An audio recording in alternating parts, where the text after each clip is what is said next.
চট্টগ্রাম বন্দরে দীর্ঘদিন ধরে পড়ে থাকা ভারী মেশিনারি সহ বিভিন্ন পণ্য একযোগে নিলামে তোলার সিদ্ধান্ত নিয়েছে জাতীয় রাজস্ব বোর্ড এনবিআর।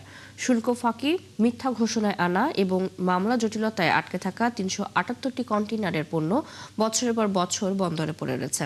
এতে নিরাপত্তা ঝুঁকির সাথে তীব্র হচ্ছে কন্টেইনার জট। ২ দফায় ৮ এপ্রিলের মধ্যে শেষ হবে নিলাম প্রক্রিয়া। সাইফুল ইসলাম শিল্পীর তথ্য ছবিতে প্রতিবেদন। ক্লিংকার বেশি থাকলে সিমেন্ট বেশি খাঁটি। আনোয়ার সিমেন্ট। দেশের প্রধান সমুদ্র বন্দর চট্টগ্রাম বন্দরে মিথ্যা ঘোষণা ও মামলা জটিলতায় পড়ে অনেক আমদানিকারক পণ্য খালাস না করেই ফেলে রেখেছেন। বছরের পর বছর পরে থেকে তীব্র হচ্ছে কন্টেইনার জট।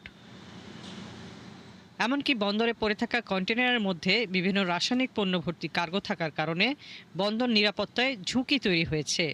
আমাদের কার্গো বা কন্টেনার হ্যান্ডলিং ক্যাপাসিটি কমে যাচ্ছে। আমাদের কার্গো বা কন্টেনারগুলো জমে থেকে ইয়ার্ডের জায়গা দখল করে রাখছে। একই সাথে এখানে যদি কোনো ডেঞ্জারাস কার্গো বা গুডস থাকে, সেগুলোর কারণে কোনো ধরনের ঝুঁকি বা বিপদ হতে পারে।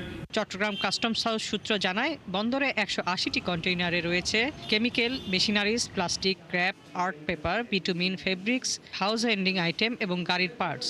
বাকি ১৯৮টি কন্টেইনারে রয়েছে ক্যাপিটাল মেশিনারিজ, প্যাসেঞ্জার এলিভেটর এবং ক্রাফট লাইনার। এপ্রিলের মধ্যে এই ৩৭৮টি কন্টেইনারে থাকা পণ্য নিলামে বিক্রির সিদ্ধান্ত নিয়েছে এনবিআর।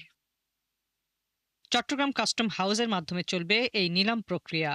৭ ও ৮ এপ্রিল উন্মুক্ত করা হবে দরপত্র। নিলামে যেসব পণ্য রয়েছে তার মধ্যে উল্লেখযোগ্য হচ্ছে স্ক্র্যাপ, প্লাস্টিক সামগ্রী জাতীয় পণ্য, passenger lift, elevated lift, capital machineries, গাড়ির পার্টস। বিডাররা বলছেন, কাস্টমসের বিধিনিষেধ সহজ করে দ্রুত নিলামের আয়োজন করলে বিডাররা উপকৃত হবেন।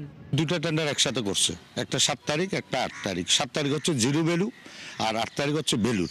তো বেলুরগুলো হচ্ছে ২০২৪-২৫ সালের আমদানিকৃত পণ্য, যেটার মোটামুটি গুণগত মান ভালো, আর যেটা জিরো ভ্যালু ওটার গুণগত মান তো অরিজিনালি খারাপ। ই অকশন সিস্টেমে ঘরে বসেই নির্ধারিত পোর্টালে নিবন্ধনের মাধ্যমে এই নিলাম থেকে পণ্য কেনা যাবে।